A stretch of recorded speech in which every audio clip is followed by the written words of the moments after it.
villa che nasconde tanti tesori artistici che sono emersi molti anche attraverso il restauro, l'ultimo restauro che è stato fatto 2 anni fa. In particolare direi che particolarmente interessante è la stanza dove ci troviamo.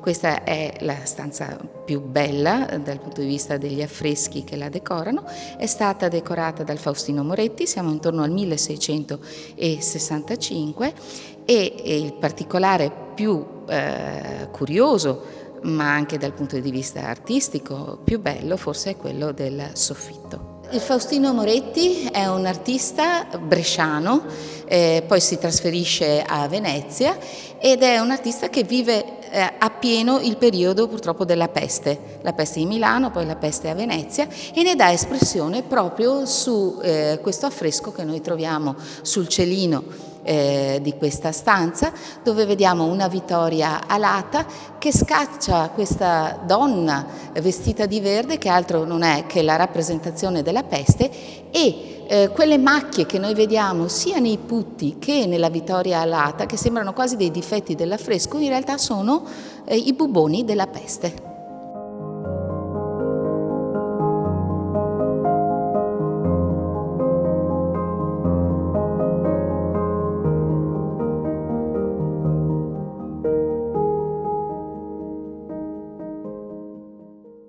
In una delle stanze più curiose della nostra villa.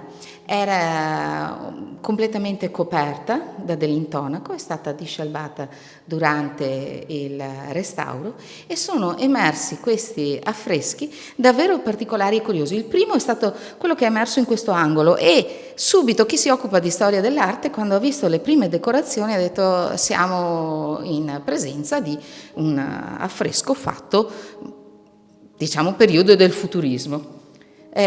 Continua il restauro e si arriva a quel particolare lassù in alto dove emerge una data, 1732.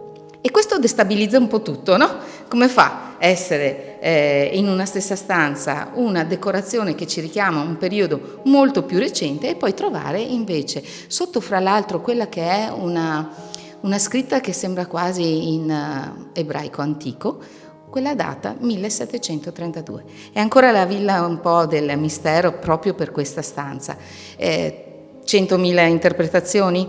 Beh, alla parete vediamo per esempio che ci sono tutte queste bellissime rappresentazioni di piante, però sono piante un po' esagerate.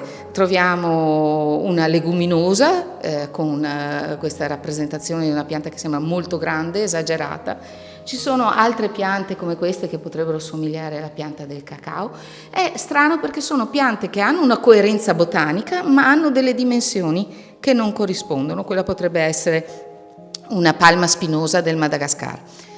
Allora cosa c'è rimasto a fare? Abbiamo pensato di fare uno studio dei pigmenti. Sono stati prelevati i pigmenti rossi, i pigmenti blu, che sono in studio all'Università di Padova, per capire esattamente qual è la datazione.